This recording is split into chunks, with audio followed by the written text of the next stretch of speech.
today, perhaps it's true that someone will have to pay, as we say. The Slowdown is a production of American Public Media in partnership with the Poetry Foundation.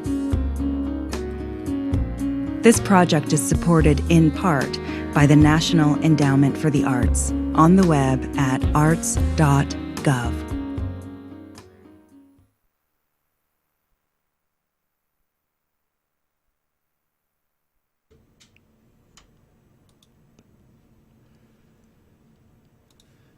Joining me now for our weekly trip to the Encouragement Lab, none other than Dr. Mike Hattabaugh, who is joining us from the Encouragement Tower this morning. Dr. Hattabaugh, good morning. Good morning. Good to see you and have you with us for another week, of course. And we've been talking a lot about fair fighting over the last few weeks.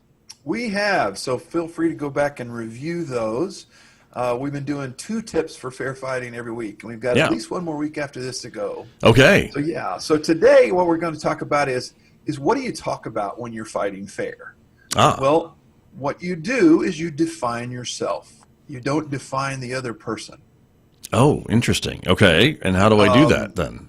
It's funny to see, lately we've gotten into there's urban dictionaries online, and it's been fun to see people are trying to start redefining words. Right. That's the ultimate definition. But when we're fighting, one of the mistakes people make is that I get to redefine you when I fight. And you're welcome to do that, but know that as soon as you do that to somebody, I know as soon as you do it to me, I devalue what you're saying about me. Okay. So when you say things like "you always blank," that's defining somebody. Right. Okay. And it's in like an apple is red and juicy. It's I'm telling you what your behavior is and what your thoughts are. And the reality is we don't really know people's thoughts. Okay, true. But we can define ourselves. And so, a lot of people have learned I feel language. Well, that's exactly what that is. It's I feel, I'm saying this is what I experience when we do this. And that way you're defining how you feel, and you're not putting pressure on somebody to immediately. So what happens is when we get defined, we immediately defend ourselves. Right. Sure. And there is lots and lots and lots of this going online right now. And I got a kick. Well, not a kick. I hate people that deface property of any kind, even if it's political property that I disagree with. Sure. Well, right. And I was driving through town down here in Tucson the other day, and I noticed that all of the political signs of one particular person had swastikas painted on them. Ouch. Right. Spray painted on them. And what after I thought about it for a second, I kind of cackled and went, okay, that's the most Nazi thing you could do to anything. Yeah. I mean, that's, they went around, spray painting, stars of David on Jewish shops.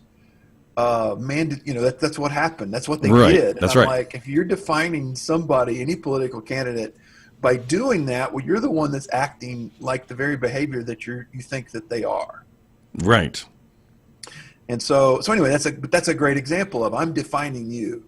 You're a racist. You're a this. You're a whatever. And turn on any any national cable news program, and they will be full of people defining others. Gotcha. Okay. All of them. Right. Regardless, right, of which direction you look at. And so we've now picked that up as a really bad habit. So what do we do not to do that then? We don't want to do that if we're fair fighting, right? Well, it's kind of like, how do you eat healthy? You stop eating unhealthy. Okay. Right. It feels good to label people because it ends the argument. Oh, I've labeled you now. It's over. Got it. The problem is it doesn't solve anything. And while it's like hollow calories, it tastes really good to eat, but they don't really change they don't solve anything at all. So you do that by defining yourself, right? So you describe how you feel and what you want. Okay. And especially it's important with people you care about.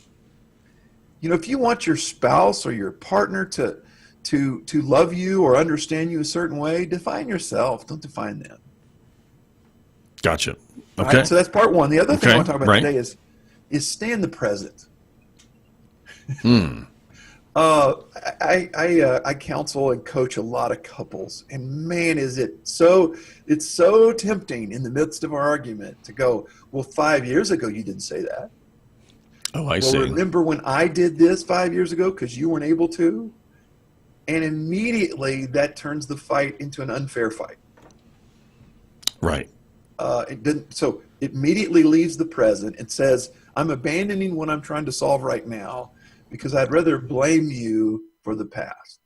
And my emotional feelings are whatever I'm feeling now because of whatever this thing you did in the past. Gotcha. And even though that, I get, could be true, it's not fair if we're fair fighting. Is that the idea, right? Right. Especially if we want a real relationship with somebody. Because if I know that the rest of my life you're going to always bring up the past, then I might as well mess up the future because I've already done it, right? Right. And so I give up at some point. If I'm unable to truly know that you've truly moved on, then I might as well continue to do whatever it is that I did in the past because you haven't let go of it. So here's an example, right? So when I deal with a couple who one of them has cheated on the other. Okay. And they come in to see me, and one of the things that I have to say right up front is I'm like, look, we're here to help the other person get healthy in some ways, but I have to say, sadly, the person that's in the most pain here has to do the most work, because ultimately they have to overcome their bitterness about whatever it is that happened inside the dynamic in order to move forward. Well, bitterness is a very past-driven thing. True. And so that's what I mean by that. And it's not fair sometimes. But the thing is do you want to solve the issue or do you want to be fair? And that's what being in the present does. It says, hey, we can't go back and fix that. So now what are we doing going forward? Now, it doesn't mean you wipe the slate clean. It just means you can't just keep bringing up, it's piling on.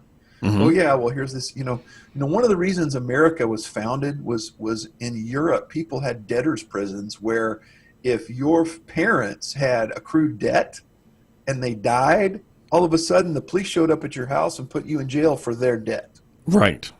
Yeah. Well, we do that with arguing. If we're bringing in the past, we're basically creating debtors prison inside of our fighting.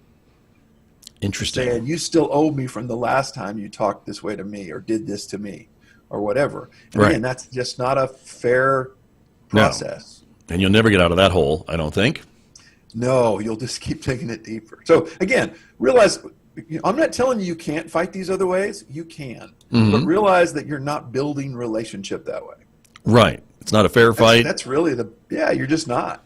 Right, and it's not a really way forward either. I don't think, from the sounds of it, it keeps that animosity and that underlying bad feelings moving forward instead of getting rid of them. I was coaching an employee the other day who feels unfairly evaluated at their job.